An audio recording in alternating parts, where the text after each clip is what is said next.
रोहिणी आचार्य अपने पिता श्री लालू प्रसाद यादव को किडनी देती हैं। बदले में लालू प्रसाद यादव सारण लोकसभा सीट का टिकट दे देते हैं रोहिणी आचार्य को। रोहिणी आचार्य सिंगापुर से आकर सारण में चुनाव लड़ने जाती हैं।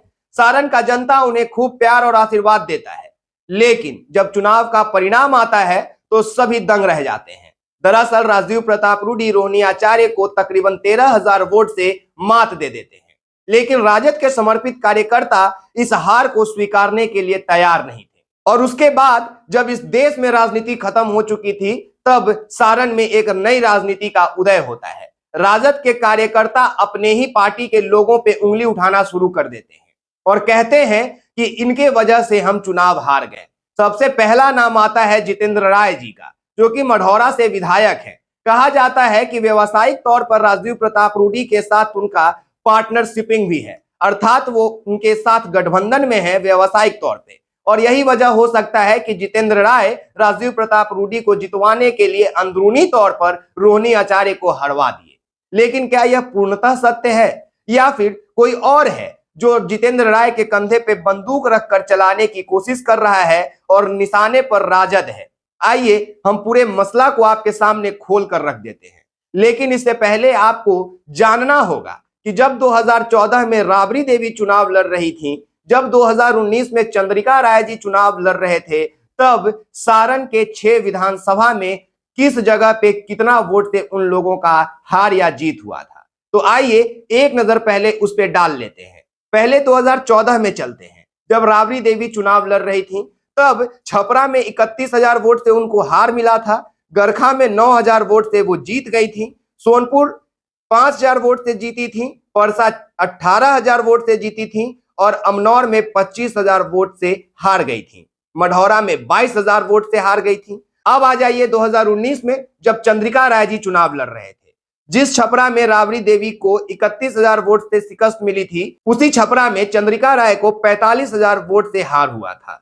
उसके बाद गरखा में 5,000 वोट से, सोनपुर में 7,000 वोट से हार चुके थे चंद्रिका राय।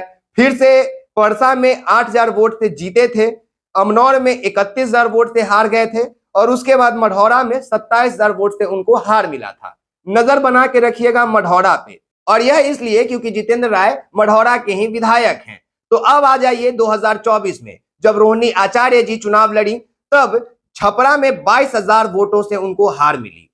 गरखा में 4500 वोट से वो जीत गई। सोनपुर में 3500 वोट से वो जीत गई। परसा में 12,500 वोट से वो जीत जाती हैं। अमनौर में 10,500 वोट से वो हार जाती हैं। मढ़ौरा में 4100 वोट से वो हारती हैं। लेकिन अब यहाँ पे समझने वाला बात यह है कि जब राबड़ी देवी चुनाव लड़ रही थी, तो छपरा 31,000 वोट से हारी थी और मढ़ौरा 22,000 वोट से हारी थी। जब चंद्रिका राय जी चुनाव लड़ रहे थे, तो छपरा 45,000 वोट से हारे थे और मढ़ौरा 27,000 वोट से हारे थे। लेकिन जब रोहिणी आचार्य चुनाव लड़ने आती हैं, तो छपरा में 22,000 वोटों से उनकी हार होती है, लेकिन मढ़ौरा में 4100 वोट से उनकी हार हुई। मतलब कि जहां पहले राजद को मढ़ौरा में 22,000 और 27,000 वोटों से हार हो रही थी, वहीं पे इस बार वो आंकड़ा 4100 पर पहुंच गया। अब यहाँ पे जितेंद्र राय मेहनत किए कि नहीं, जितेंद्र राय अंदरूनी तौर पे वोटों की कटाव किए कि नहीं, हम यह नहीं कहेंगे। हम आपको ये कहेंगे कि सारण के लोगों से जब हम बात किए, तो पता चला कि बहुत बिखराव है सारण के अंदर। कई लोगों के अनुसार कई अलग अलग लोग जिम्मेदार हैं रोहिणी आचार्य को हरवाने में। और सबसे पहला नाम अगर किसी का आता है, तो वो नाम है सुनील सिंह, जो कि एमएलसी हैं, लालू प्रसाद यादव के बहुत करीबी हैं, राबड़ी देवी जी के बहुत करीबी हैं। रोहिणी आचार्य के साथ सबसे अधिक उनके घेराबंदी को देख रेख करने वाला कोई शख्स था, तो वो सुनील सिंह थे। और वही सुनील सिंह रोड मैप तैयार करते थे कि रोहिणी आचार्य कहाँ जाएंगी, किस जगह जाएंगी, किनसे मिलेंगी, किस विधानसभा में उनका यात्रा होगा, यह सब सुनील सिंह के देखरेख में हो रहा था। और एक नाम है सुधांशु रंजन, जो विधानसभा परिषद के उम्मीदवार रह चुके हैं सोनपुर से। सुधांशु रंजन का नाम भी आप याद रखिएगा, वजह हम आपको बताएंगे। उसके बाद नाम आता है प्रभुनाथ सिंह के बेटा और भतीजा रणधीर सिंह और सुधीर सिंह का। अब रणधीर सिंह और सुधीर सिंह महाराजगंज के हैं, लेकिन सारण में वो क्या भूमिका निभाए हैं, जरा आपको समझना पड़ेगा। तो सबसे पहले सुनील सिंह की बात करते हैं। और खबर दे रहे हैं तो खबरों के आकलन पे ही आपको हम बताएंगे। तो सबसे पहले आप इस चैनल को जानते होंगे जिसका नाम है लाइव सिटीज, और दूसरा न्यूज हाट। ये दोनों वो न्यूज पोर्टल है जिसपे सुनील सिंह का बड़ाई किया जाता है। ये दोनों वो न्यूज पोर्टल है जिसपे सुनील सिंह के बयानों को चलाया जाता है, और यही वो दोनों न्यूज पोर्टल है जिसपे रोहिणी आचार्य और लालू प्रसाद यादव और उनके पार्टी, उनके परिवार का विरोध किया जाता है और राजीव प्रताप रूडी का समर्थन किया जाता है। खेल को समझते रहिएगा, क्योंकि जब तक समझिएगा नहीं तो आप ये नहीं समझ पाइएगा कि आखिर चाल चला क्यों जा रहा है। और ये सुनील सिंह वही एमएलसी सुनील सिंह है जो छपरा में जब रोहिणी आचार्य के कार्यालय का उद्घाटन हो रहा था, उस दिन मंच पे खड़े होकर जब भाषण दे रहे थे तो इनके मुंह से निकल गया था कि भारी मतों से रोहिणी आचार्य को हराना है। अब जुबान पे वही बातें आ जाती है जो बातें आपके दिमाग में चल रही होती है। सुनील सिंह कितने कद्दावर नेता हैं राष्ट्रीय जनता दल के, और वो कितने मजबूत करते हैं अपने पार्टी को, यह देश और इस राज्य की जनता को अच्छे से मालूम है। अब आइए सुधांशु रंजन। सुधांशु रंजन जी वो शख्स हैं जो रोहिणी आचार्य के कार्यालय के उद्घाटन के दिन उसी मंच पे, जिस मंच पे सुनील सिंह रोहिणी आचार्य को भारी मतों से हराने की बात कर देते हैं, उसी मंच पर जब सुधांशु रंजन के हाथ में माइक नहीं दिया गया, अर्थात वो लोगों को संबोधित नहीं कर पाए समय कम रहने की वजह से, तब सुधांशु रंजन के ही स्वजाति लोग उनके मंच के नीचे खड़े होकर लालू प्रसाद यादव के सामने नारेबाजी करने लगते हैं और वो कहते हैं कि ब्राह्मण से नहीं बुलवाइएगा तो क्या जीत जाइएगा, ब्राह्मण से बुलवाइए तब न जीतिएगा। और इसके बाद सुधांशु रंजन हाथ में माइक लेते हैं और अचानक से अपने समर्थकों के साथ अपने पार्टी के कार्यकर्ताओं को संबोधित करते हैं और सांत्वना देते हैं कि हमारे यहाँ सब ठीक है, लेकिन अंदरूनी खिचड़ी तो कुछ और ही पक रहा था। और अब आ जाइए दूसरे पहलू पे।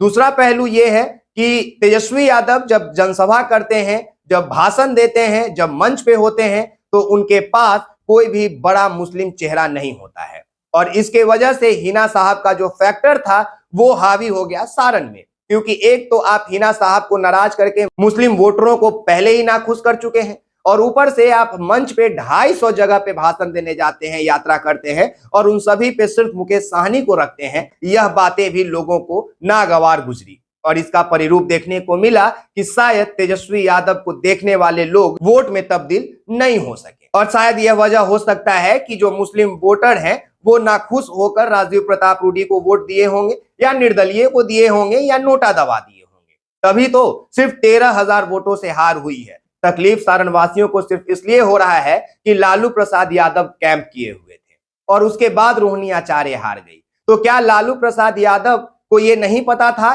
कि उस क्षेत्र में 2 ऐसे उम्मीदवार निर्दलीय चुनाव लड़ रहे हैं जो हमारे पार्टी के, हमारे जाति के वोटों का कटाव करेंगे? उनको पता था, लेकिन उनको बिठाने का कोशिश नहीं किया गया। क्या लालू प्रसाद यादव को यह पता नहीं था, या यह दिखता नहीं था कि उनके साथ जो नेताओं का मंडली चलता है वो सिर्फ फोटो खिंचवाने के लिए चलता है? वो सिर्फ तब रैलियों में शामिल होते हैं जब रोहिणी आचार्य रोड शो करती हैं। किसी भी पंचायत स्तर पर कमेटी का गठन करके, मीटिंग करके लोगों को जिम्मेदारी नहीं देना रोहिणी आचार्य के हार का कारण बना। जो युवा समर्पित कार्यकर्ता हैं राजद के, उन्होंने कई दफा अपनी बात को रोहिणी आचार्य तक पहुंचाने का कोशिश किया, लेकिन रोहिणी आचार्य के साथ जो सुनील सिंह रहते हैं और जो बड़े चेहरे रहते थे, उन्होंने कभी लालू प्रसाद यादव और रोहिणी आचार्य को वास्तविक परिस्थिति से अवगत कराया ही नहीं। उन्होंने युवाओं के मन में चल रहे बातों को कभी रोहिणी आचार्य और लालू प्रसाद यादव तक पहुंचने ही नहीं दिया। लेकिन जो सारण के स्थानीय कार्यकर्ता थे, उन्होंने लालू प्रसाद यादव के इज्जत को बचाने के लिए, रोहिणी आचार्य को सारण में स्थापित करने के लिए अपना जी और जान सब लगा दिया था। तभी आपको पता है कि नेक टू नेक का फाइट हुआ, यहां तक कि लाश गिर गई इसी सारण में। लेकिन इसके बाद भी सारण हार गई रोहिणी आचार्य, लेकिन बहुत कम वोट से हारी। और इतने कम वोट से हार का जिम्मेदारी किसी एक व्यक्ति विशेष पे लगा देना कहीं से सही नहीं है। सारण एक ऐसा सीट था जहां पे लगभग रोहिणी आचार्य का जीत तय माना जा रहा था, लेकिन इसके बाद भी रोहिणी आचार्य हार जाती हैं, क्योंकि दलित और पिछड़ों तक उनका पहुंच नहीं बन पाता है। स्थानीय लोगों का यह भी कहना है कि सुनील सिंह जब मैप तैयार करते थे कि रोहिणी आचार्य कहां जाएंगी, तो दलित बस्ती में उनका आगमन कम ही होता था। स्थानीय लोगों का यह भी कहना है कि अगर एक दिन में 5 जगह पे रोहिणी आचार्य को जाने का प्लान बनाया जाता था, तो रोहिणी आचार्य को 3 जगह पे से ही वापस ले आया जाता था। बाकी के 2 जगह पे जो कार्यकर्ता तैयारी करके रखते थे, उनमें निराशा आ जाती थी। और हो सकता है कि वैसे ही वैसे कार्यकर्ताओं के छोटे छोटे गुट आपसे टूटते गए और यह 13,000 वोट का फासला बना जिसकी वजह से आप हार गए। तो ये हार का जिम्मेदारी जितेंद्र राय को देने के बजाय आप मैनेजमेंट को दीजिए, आप उन लोगों को दीजिए जो आपकी बातों को प्रत्यक्ष रूप तक रोहिणी आचार्य और लालू प्रसाद यादव तक पहुंचने नहीं दिए। इस हार का जिम्मेदारी आप तेजस्वी यादव को दीजिए कि आप 251 यात्रा करते हैं लेकिन चेहरे सिर्फ दो रहते हैं, एक मुकेश साहनी और एक तेजस्वी यादव। कोई तीसरा होता है तो वो संजय यादव जो बैसाखी का काम कर रहा होता है तेजस्वी यादव का। तो क्या तेजस्वी यादव को अब इस बिहार में किसी अन्य पे भरोसा नहीं रहा? और क्या अब तेजस्वी यादव को यह लगने लगा है कि उनके साथ मंचों पे बैसाखी बनकर कोई और नहीं चल सकता है? और इसी वजह से वो अपने लोगों को बैसाखियों पे ले आए हैं, अपने बिहार को बैसाखियों पे ले आए हैं। और बाकी एक और आखिरी महत्वपूर्ण बात कि हम बात किए थे रणधीर सिंह, प्रभुनाथ सिंह और सुधीर सिंह का। प्रभुनाथ सिंह के बेटा हैं रणधीर सिंह और भतीजा है सुधीर सिंह।